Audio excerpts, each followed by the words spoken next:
Laura Palmer एक जवान और महत्वाकांक्षी लड़की फिल्म इंडस्ट्री में काम करती है। उसे हर दिन धरती की बढ़ती आबादी या सेंटिएंट प्लांट्स जैसे अजीब और हास्यास्पद स्क्रिप्ट आइडियाज सुनने पड़ते हैं, फिर भी वो हमेशा राइटर्स को अच्छा इंप्रेशन देने की कोशिश करती है।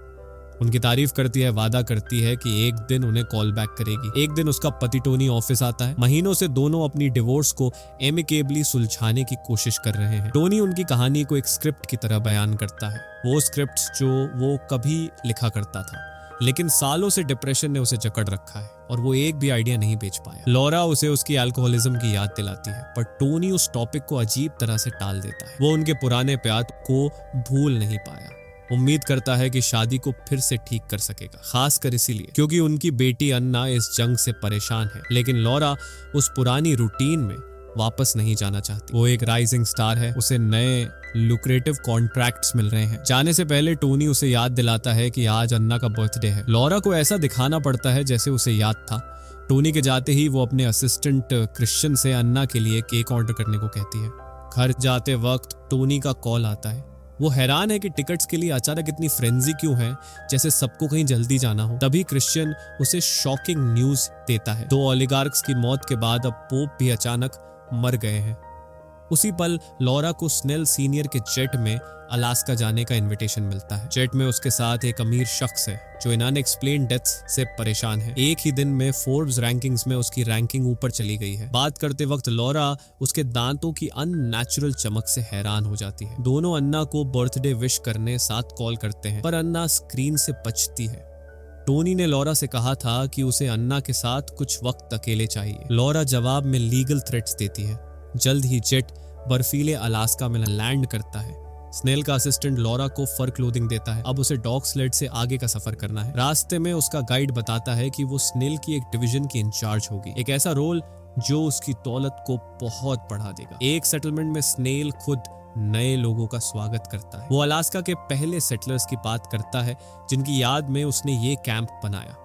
उसे लेजी और वीकनेस से सख्त नफरत है। इक्वालिटी और डाइवर्सिटी के नारे उसे बकवास लगते हैं। उसका मानना है कि सिर्फ अमीर लोग दुनिया को आगे बढ़ाते हैं इंडस्ट्रीज बनाकर। इसलिए उसने फ्यूचर शेयर होल्डर्स को यहाँ बुलाया, उन्हें याद दिलाने के लिए कि गोल्ड सिर्फ उन्हें मिलता है जो ठंड का सामना कर पिकैक्सेस से फ्रोजन ग्राउंड को तोड़ने की हिम्मत रखते हैं। एक prospective share holder mister I शक में है। नए प्रोजेक्ट के पास फाइनेंशियल बैकिंग नहीं है, लेकिन स्नेल तुरंत कंपनी के शेयर्स उनके एसेट्स में ट्रांसफर कर देता है। बाद में स्नेल लॉरा से प्राइवेटली मिलता है। उसने लॉरा के बारे में बहुत सुना है पर कभी मिला नहीं। दोनों बच्चों की बात करते हैं। लॉरा कबूल करती है कि वो अपनी बेटी को समझ नहीं पाती। स्नेल उसे लंदन में रॉयल एस्टेट पर होने वाली ऑक्शन में हिस्सा लेने का टास्क देता है। उसका काम है सबसे ऊंची बिड्स लगाकर स्पेक्टिकल क्रिएट करना और प्रोजेक्ट के लिए एक्साइटमेंट पैदा करना। अगली सुबह लॉरा लंदन लौटती है। मिस्टर आई भी उसी फ्लाइट में है। वो कबूल करता है कि उसे सिसिली में रेफ्यूजी कैंप्स इंस्पेक्ट करने भेजा गया है। वो वहां के लोगों के बारे में तुच्छ बोलता है। लॉरा अन्ना से कांटेक्ट करने की कोशिश करती है, पर पता चलता है कि अन्ना किसी दोस्त के घर रुकी है। वो न्यूज़ पोर्टल खोलती है और देखती है कि दुनिया में अनहोनी फैल रही है। एक अजीब एपिडेमिक हर जगह फैल रहा है। एक एक कर सबसे अमीर और ताकतवर लोग मर रहे हैं और कोई नहीं समझ पा रहा क्यों। एयरपोर्ट पर क्रिश्चियन उसे मिलता है। लॉरा अचानक उससे एक अजीब सवाल पूछती है, क्या वो सच में रिच है? वो खुद को समझाती है कि अभी वो सिर्फ मिड लेवल पर है। ऑक्शन में पहुंचकर वो सही मौके पर एक आउटरेजियसली हाई बिड लगाती है। रॉयल फैमिली का एक मेंबर उस लॉट को पेश कर रहा होता है। तभी अन्ना का कॉल आता है। लॉरा हॉल से बाहर निकलती है। अचानक चीखें सुनाई देती हैं। एक शख्स जिसने अभी $2 मिलियन में पेंटिंग जीती थी वहीं ढेर हो जाता है। दुनिया में केओस फैल जाता है। लोग अब यकीन करने लगते हैं कि एक मिस्टीरियस फ्लू सिर्फ वेल्थिएस्ट लोगों को मार रहा है। इकोनॉमी ढहने लगती है। एलीट अपने एसेट से छुटकारा पाने की कोशिश में लग जाते हैं। लॉरा को अचानक उसकी माँ का कॉल आता है। वो स्पेन से बता रही है कि अन्ना उसके पास है, क्योंकि न लॉरा न टोनी अपनी प्रॉब्लम्स सुलझा पा रहे हैं। लॉरा को माँ का इंटरफेरेंस बुरा लगता है, पर वो फोन काट देती है। लॉरा बार्सिलोना जाने का फैसला करती है। जाने से पहले वो स्नेल जूनियर से मिलती है, जो उसकी तेज तरक्की से गुस्से में है। उसके पिता ने सेबेस्टियन से बिना पूछे लॉरा के लिए प्लान बना दिया। अब लॉरा रिच है, नई वॉचेस खरीद सकती है। सेबेस्टियन बताता है कि उसके पिता ने सारी दौलत चैरिटी में डाल दी, पर उसने पहले ही अपनी फाइनेंशियल इंडिपेंडेंस सिक्योर कर ली थी। वो अपने पिता के फैसलों पर हंसता है। लॉरा उसके दांतों की ईरी चमक नोटिस करती है। तभी क्रिश्चियन बताता है कि इमरजेंसी घोषित हो गई है, स्पेन जाना मुश्किल हो गया है। लॉरा उसे किसी भी महंगी टिकट का इंतजाम करने को कहती है। घर जाते वक्त सड़कों पर अनरेस्ट दिखता है। वो अपने बिजनेस पार्टनर को कॉल करती है। वो बताता है कि लॉरा अब बहुत रिचर हो गई है, पर पैसा खर्च करने का सिर्फ एक तरीका है, एसेट्स किसी और को ट्रांसफर करना, अगर कोई लेने को तैयार हो। घर पर लॉरा अपने सारे वैल्यूएबल्स इकट्ठा करती है। उसे एहसास होता है कि पैसों की वैल्यू खत्म हो चुकी है।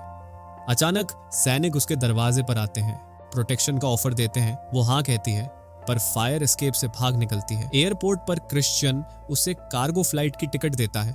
जाने से पहले वो क्रिश्चियन को कुछ डॉक्यूमेंट्स देती है। डिवोर्स की वजह से उसे एसेट्स ट्रांसफर करने हैं। वो क्रिश्चियन को मौका देती है, पर वो समझ जाता है कि इसका मतलब क्या है। वो मना कर चला जाता है। फ्लाइट में पैसेंजर्स बेचैन है। एक बूढ़ी औरत एक शख्स के चमकते दांत देखकर उस पर हमला कर देती है। लड़ाई में दोनों एयरक्राफ्ट का दरवाजा खोल देते हैं और बाहर गिर जाते हैं। आखिरकार प्लेन स्पेन में लैंड करता है, जहां केओस फैला है। टोनी लॉरा को लेने आता है और उसे माँ के गांव ले जाता है। रास्ते में एक चेक पॉइंट पर ऑफिसर्स इन्फेक्शन और वैल्यूएबल्स चेक करते हैं। लॉरा अपने ज्वेलरी पैक को लेकर घबरा जाती है, पर तभी एक ट्रक पुलिस की गाड़ी से टकरा जाता है। मौका देखकर दोनों भाग निकलते हैं। खबरें डरावनी हैं, लोग अमीरों को मार रहे हैं, उनकी प्रॉपर्टी जला रहे हैं, सब कुछ तबाह हो रहा है, सरकारें ढह गई हैं। गांव पहुंचते ही लॉरा की माँ मार्ता उन्हें मिलती है। लॉरा को उसका दखल पसंद नहीं, पर मार्ता हैरान है कि लॉरा को अभी भी सच दिखाई नहीं दे रहा। उसके सबसे रिच दोस्त मर रहे हैं, फिर भी वो मानने को तैयार नहीं कि उसकी दुनिया खत्म हो चुकी है। लॉरा रुकती है, पर गांव वाले उसे शक की नजरों से देखते हैं। उसकी एक पुरानी दोस्त उसकी वॉच देखकर याद दिलाती है कि उसने इसे अपनी पहली वेट्रेस की सैलरी से खरीदा था। एक पड़ोसी कहता है कि शायद ये वायरस सोशल हायरार्की के हिसाब से नीचे आ रहा है। वो सोचता है कि लॉरा की बारी कब आएगी। रात को लॉरा टोनी से कबूल करती है कि वो कितनी रिच है। वो कहती है कि वो सब कुछ क्रिश्चियन को देने वाली थी।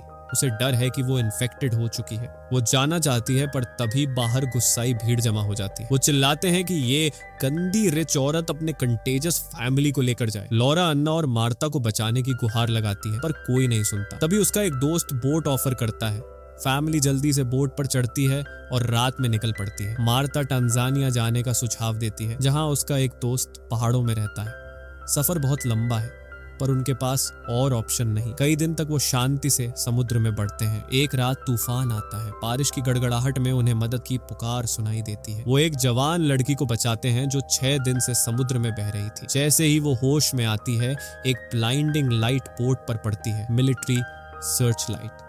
कोस्ट गार्ड की पेट्रोल बोट उन्हें रोकती है। सैनिक एग्रेसिवली सबको चेक करते हैं। लिबिया रेफ्यूजीज को लेने से मना कर रहा है। सुबह उन्हें किनारे पर लाया जाता है और पानी में कूदकर तैरने को कहा जाता है। फैमिली और वो लड़की बीच तक पहुंचते हैं। वहां एक मेमोरियल है जो मरे हुए रेफ्यूजीज की याद में बना है। उन्हें पता चलता है कि वो लैम्पेडूसा आइलैंड पर है।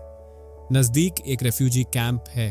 एंट्रेंस पर चेक पॉइंट उन्हें बांट देता है, यूरोपियंस और अफ्रीकन्स।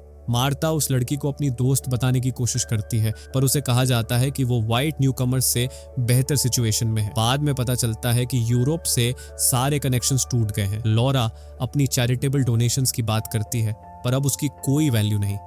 कैंप में खाना और दवाई तक नहीं है। कैंप में वो लड़की उन्हें पहचानती है और थोड़ा खाना पानी दिलाती है। अचानक लॉरा की मुलाकात मिस्टर आई से होती है। वो बताता है कि गरीब देश किसी तरह सरवाइव कर रहे हैं, पर यूरोप जल रहा है। वो सलाह देता है कि डॉन तक बाहर न निकले। अलविदा कहते वक्त वो मास्क हटाता है और लॉरा उसके चमकते दांत देखती है। फैमिली एक रिमोट टेंट में छिपती है। लॉरा टोनी से माफी मांगती है, पर देखती है कि वो चुप है। वो उसे मुंह खोलने को कहती है और समझ जाती है कि टोनी ने उसका कॉन्ट्रैक्ट साइन कर लिया, सारी दौलत अपने नाम कर ली। दोनों किनारे पर जाते हैं। लॉरा उसे भला बुरा कहती है, पर टोनी कहता है कि उसने वही किया जो लॉरा चाहती थी। वो कहता है कि उसने डॉक्यूमेंट्स इसलिए दिखाए। वो उसे अन्ना की देखभाल करने को कहता है। तभी टेंट से अन्ना की चीख सुनाई देती है। दोनों दौड़ते हैं और देखते हैं कि 2 आदमी अन्ना को घसीट रहे हैं। टोनी एक से भिड़ जाता है और लॉरा पत्थर उठाकर दूसरे को मार डालती है। अन्ना और टोनी डर से उसे देखते हैं जब वो दूसरे को भी खत्म करती है। सुबह वो बोट से भागते हैं, पर अफ्रीकन कोस्ट के नजदीक एक पेट्रोल वेसल उनकी बोट को टक्कर मार डुबो देती है। लॉरा पानी से बाहर निकलती है, अन्ना को ढूंढती है, पर अंधेरा ही दिखता है। बेहोश होने से पहले वो किनारे पर बह जाती है। लोकल्स रेफ्यूजीज को ठुकरा रहे हैं। एक बूढ़ी औरत उसे कपड़े देती है। छिपकर लॉरा किनारे लौटती है और रेस्क्यूड सर्वाइवर्स के ट्रक में अन्ना को पाती है। टोनी समुद्र में डूब गया और मार्ता अपने जख्मों से मर गई। एक रेफ्यूजी सेटलमेंट में उन्हें खाना, पानी और शेल्टर मिलता है। सुबह न्यूकमर्स अपने बिलोंगिंग्स ऑफर करते हैं। कम्युनल चीजें शेयर होती हैं और पर्सनल सामान एक पूल में रखा जाता है जिसे कोई एक दिन के लिए ले सकता है। लॉरा अपनी वॉच छोड़ देती है। जिंदगी सिंपल हो जाती है। खेती, मजदूरी और रोज रिसोर्सेज बांटना। एक शाम सीशल्स इकट्ठा कर पॉलिश करते वक्त लॉरा उस औरत से मिलती है जो उसकी वॉच पहने है। वो ट्रेड ऑफर करती है, पर जब औरत सारी सीशल्स लेने को हाथ बढ़ाती है, लॉरा मुट्ठी बंद कर मुस्कुराती है। औरत रुकती है और लॉरा के चमकते दांतों को देखती है। ये फिल्म एक पावरफुल कॉन्सेप्ट है, पर इसका पोटेंशियल पूरा नहीं हुआ। ये हमें समाज की नाजुक संरचनाओं की याद दिलाती है। रिच और पुअर के बीच की बाउंड्रीज कैसे गायब हो सकती हैं अगर खेल के रूल्स बदल जाएं। पर क्या ह्यूमन नेचर कभी बदलेगा?